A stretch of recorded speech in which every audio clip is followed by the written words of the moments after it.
అందరం బేసిక్గా పిల్లలకి అంటాం and so we give them better food, education, వాళ్ళ ఎక్స్పెన్సెస్ కానీ లేకపోతే వాళ్ళ కోసం చేసుకున్న సేవింగ్స్ కానీ ఫ్యూచర్కి అన్నీ చెప్తాం. బట్ ఇంపార్టెంట్ థింగ్ నాకేమనిపించింది అంటే మనం వారసత్వం ఇవ్వడం కూడా చాలా ఇంపార్టెంట్. అంటే నాట్ జస్ట్ అబౌట్ ఈ మన ఆస్తులు ఇవ్వడం అని కాదు, అంటే మన క్యారెక్టర్ ఎస్పెషలీ. అండ్ మనం చిన్నప్పటి నుంచి మన పేరెంట్స్ దగ్గర నుంచి నేర్చుకుంది, సొసైటీ దగ్గర నుంచి మనకున్న లెర్నింగ్స్ కానీ ఇవన్నీ యాక్చువల్లీ చాలా ఇన్ఫ్లుయెన్స్ చేస్తాయి పిల్లల్ని వెన్ దే ఆర్ గ్రోయింగ్. అంటే ఫర్ ఎగ్జాంపుల్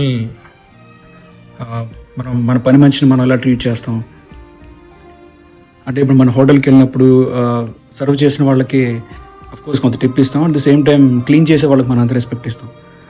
నేనైతే వాళ్ళకి ఏదో టిప్ ఇవ్వడం ట్రై చేస్తుంటాను ప్రతిసారి అట్లీస్ట్. అంటే ఆ మూమెంట్ ఆఫ్ టైంలో మనం ఏం చేయొచ్చు థ్యాంక్ఫుల్గా.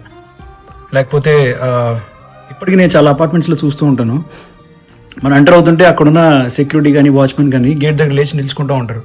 అంటే మీరు పెద్దవాళ్ళు మేము చిన్నవాళ్ళం అనేది ఒక డిఫరెన్స్, ఒక ఇంప్రెషన్ ఇస్తూ ఉంటుంది. అది పిల్లలు కూడా చూస్తే అది అంత మంచిది కాదు. నేనైతే అట్లీస్ట్ లేదని చెప్తా ఉంటాను నా సైడ్ నుంచి, సో దట్ మై సన్ వాడు చూసి తెలుసుకుంటాడు కదా అని.